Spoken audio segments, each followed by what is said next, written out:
2026 will not be the year where you finally settle down and decide to get married.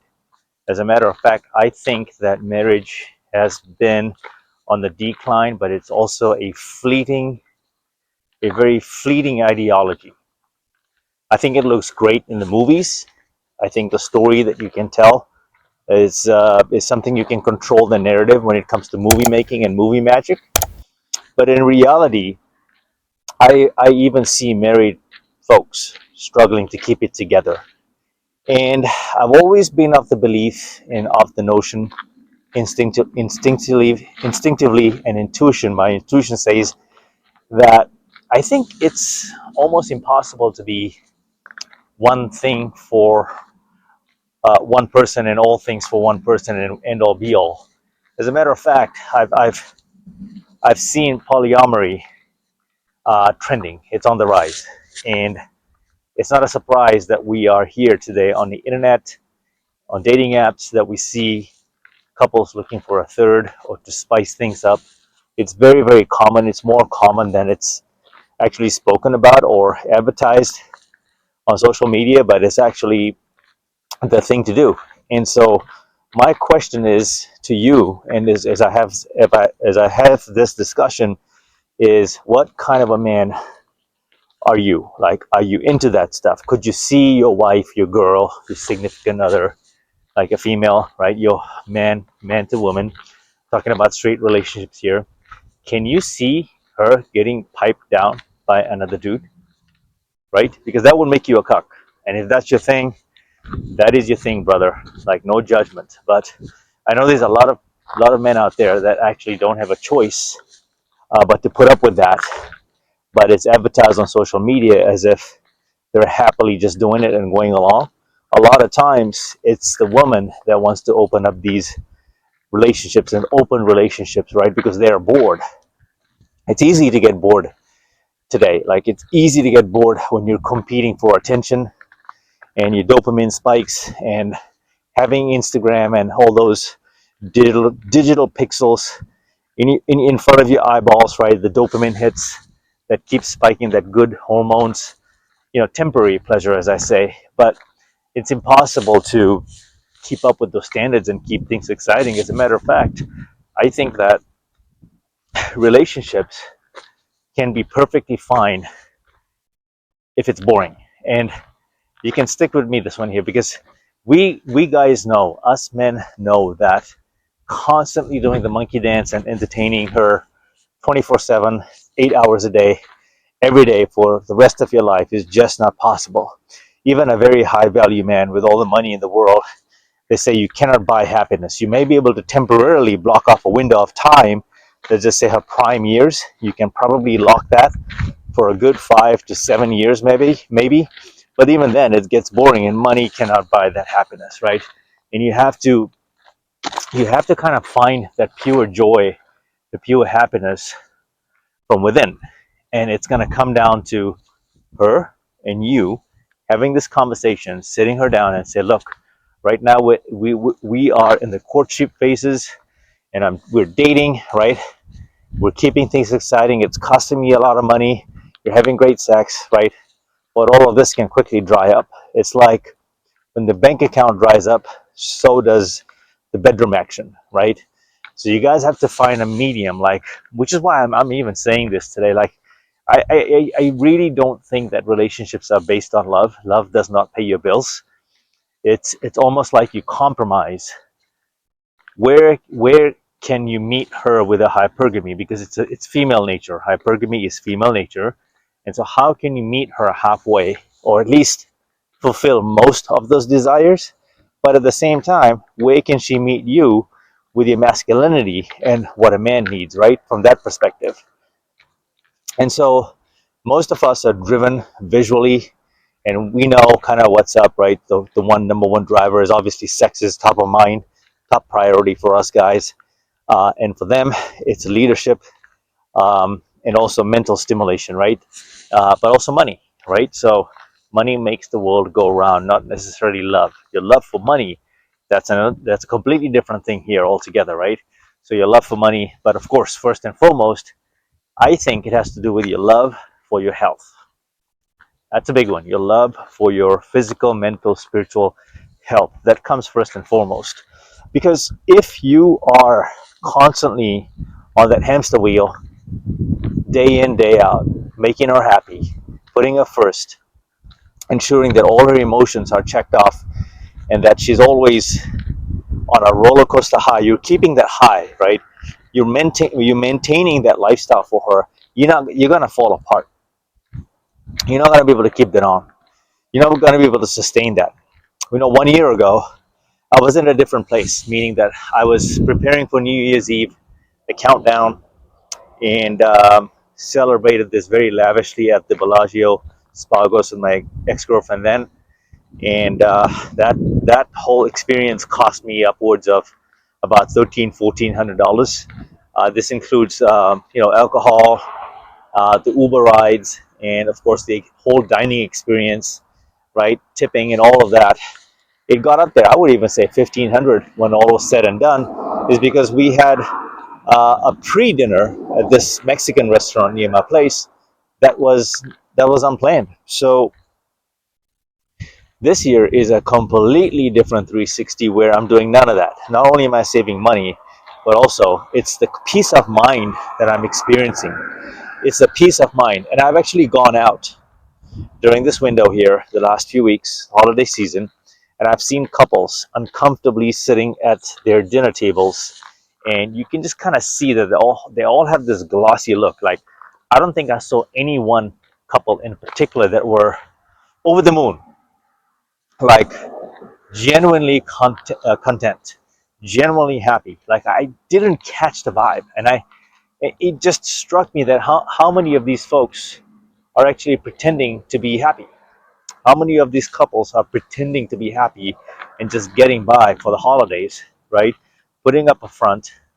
Easier to stay in a relationship during cuffing season, as they say. And then as soon as the holidays are over, it's very convenient as well to break up and move on. So I think there's a big convenience factor during the holidays when it comes to having someone just by you, having a warm body, right? That's what's going on right at this current stage where we are season wise. We're seeing a lot of couples, and I was there too last year. Right now, this is the freest I've ever felt. There's no performance stress, right? You have to manage the performance, make sure she's always happy, but then also there's the danger of her misbehaving, cheating on you, and also moving on with some other guy. She's lining someone up for the following year to jump off of, and that's the only thing. That's actually a big stress, not the only thing. That's a big stress on you as a man, is to carry that weight, to keep her always happy and entertained.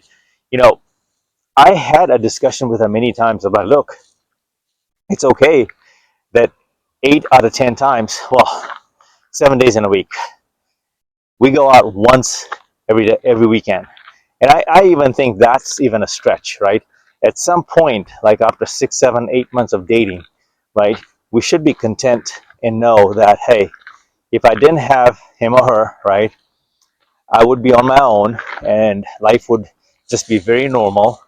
And they would, if you're single, we know life is essentially pretty boring, like in that sense. Is if you're not out there socializing and, if you don't have passions or hobbies or anything that you're investing your time in, life can be pretty boring, right?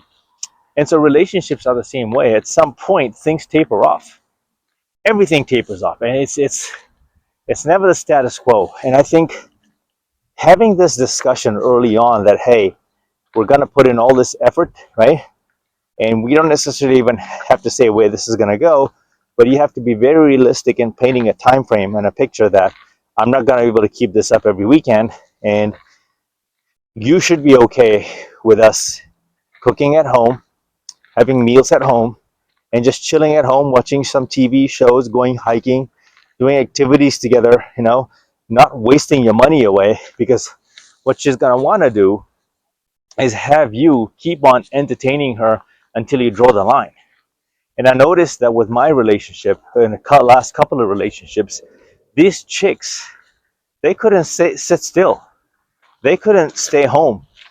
Like, we stayed home, and there's almost like it got boring really quick, and I was the one always keeping the conversations going. I was the one coming up with ideas. And the other thing was that we were drinking a lot of alcohol. I mean, like every time we were drinking, that's part of the game, right? That's part of the romancing, as they say. So there was a lot of that, right? And I picked up a lot of unhealthy habits. So I would even be so hard pressed to say that, I don't even think relationships made me a better person. I realized that I didn't need her as much as she needed me to keep on doing the monkey dance so she could sustain her lifestyle. And then when she would post pictures and stories on her Instagram or Snapchat, it would never be really me in it. I was never really in it. You would see a hand, you would see a guy's arm around her, which was me, because I was there when she posted it. I'm like, huh. And here I am posting her all over my Instagram and stories, and I had special posts dedicated to her. Like I was sharing the experience. More or less is like, it was really nice to date a girl from Colombia, because really they are um, very, very friendly, very sociable, and very fun to be around. And she looked pretty decent too. So she's actually on my playlist on my ex-Colombian girlfriend. I have some memories made with her, and you can definitely go look at those videos and see how my experience was. But I got nothing bad to say, because hypergamy is hypergamy. But going back to this, is it's the same thing, right? I mean, even the girl I was dating before that, you quickly come to realize, and again, this is nothing, I don't mean this in a bad way, but you come to realize that these chicks they're not able to offer a whole lot, and you wonder why they could never really keep a man. I think getting a man, right, is the easy part. Like they can bag a guy, any guy for that matter, right? Because they were pretty girls. They can bag a guy, but to keep them around, I think that's where the struggle is. That's where the struggle is. And so they don't want to be found out to get found out. Because the minute they get found out, that's it. They got nothing else. The gig is up. Because outside the look and the makeup and the filter, right, all of that good stuff, when it comes to real life, they're not in tune with the real life. Does that make sense? Well, whereas us guys, 90% of our life, heck, 100% of our life is all about struggle, endurance, head down, dark times, building our bodies, working hard for that money, doing whatever it takes to provide and put a roof over our head and food on the table and shelter. So we know that when you reach the candy store, meaning that once you have made it, whatever your made it definition is, once you're well to do and well off, we know that getting to this point in our life took a lot of work. It's like the movie Rocky, right? Us guys can all relate to Rocky Balboa in that sense. We know that entire underdog story, right? And he goes from essentially a nobody from the streets to a world champion, right? And the becoming of the hero, the hero's journey, as I say. So we can relate to that, and we know that the championship, in Kobe Bryant's analogy, is a highlight reel, right? The championship, when you lift up the trophy, is just a highlight reel, because once you put the trophy down and once that season is over, you go back to the drawing boards and it's like day one. Like, what have you done for me lately? Let's put in the work. Let's get back to the boring stuff, right? The drills, the meal prepping, the 10,000 steps, drinking a gallon of water every single day, adjusting your macros, your fruits, your vegetables, protein, fats, carbs, right? Sleep, stress, all of this, your sex life, and all of this stuff, if you're getting any, right? So us guys know that most times life is boring. And boring essentially is the actual championship. Boring is where champions are made. Now, when you translate that to, a dating or relationship situation or scenario, most times what I have found, my personal testimonials, as I say, I'm not going to speak for someone else, but this seems to match up with most guys in the marketplaces. When it comes to putting effort in a relationship, a lot of times it's up to the guy to make sure that they keep their girl around. And the cost benefit is time, money, and health in no particular order. And I say health is because stress that we endure, right? We somehow feel this, it's a codependency and pride that we got this, but we actually don't. It's a losing proposition because she's gonna get bored. And if you start fading away, if you don't keep up and sustain and maintain her and give her that lifestyle, she's already got people lined up. She's already got people lined up in the hopper, in her pipeline, to jump off of on, right? And when it happens, it's like a switch that went off you never saw coming. Now, me as an older man, this is like very normal for me. In fact, I can smell it now when she's about to jump off. And I think this is why most relationships today are good for a season. Most relationships today are good for a season, and no good damn reason outside the fact that she looks great. You have to come to terms with that, guys, because the good old we live in one of the most whacked out societies today, where the modern dating generation today, we're screwed. And no matter how old you are today in this marketplace, the fact is that we are all subjected to the modern times, the modern ways of coexisting with each other, and also navigating through this very delicate gender war that's going on right now. And I still say that we both sexes are better with each other than without each other. And so, my role here is to depict a fair and square picture of both sides of the equation from what I have seen and what I've endured and encountered. I'm living a young man's life because I'm able to. Um, and what I have seen, a lot of times these relationships, they suck you dry, man. They drain you of all that energy you had mentally. You take a big hit. You lose sleep, a lot of stress, you gain weight, and we haven't even gotten to the marriage part. So, in terms of just having her as a girlfriend, I think just accept the fact that it's just your turn, bro. Like, that's just how it goes. It's just your turn. I have married women kind of keeping me on their radar in case something goes down, right? I am that guy. I am the backup, right? And so, do I want to be in that position? Not necessarily. Am I complaining? Not necessarily. I'm just rolling with the punches. See, it's a really good feeling when you know that you get chosen. Like, they give you the signs, they give you the signals.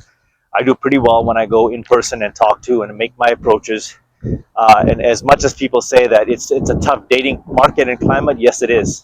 But it's also very easy to win in this climate, is because a lot of guys don't have their self-improvement game on par, on point. And then most guys don't even have the confidence to break the ice and ask a girl out, go approach them in public. You'd be surprised that these chicks are starving for a conversation. So that's kind of it. This is the video. I am not sure what the topic of this video was, but outside the fact that I think polyamory is in, I think it's not a secret. That's not the future. We are already here. That's the thing. The way you share partners, right? And then two, if that's your thing, that's not my thing. I'd rather let her go and move on. I'm not sharing my chick. I'll drop her and move on. And then as far as relationships go in 2026, I think it's a losing, dying proposition. If I were you, I would invest in self-improvement as a younger man and go all in on yourself, your health. On the last note, take a look at this environment behind me. Like, this is pure beauty. This is absolutely amazing. I feel superb just coming out here and taking all of this in by way of nature, right? Okay, guys, I'm gonna leave it here. It's getting a little colder too. Till the next video. Mamba out.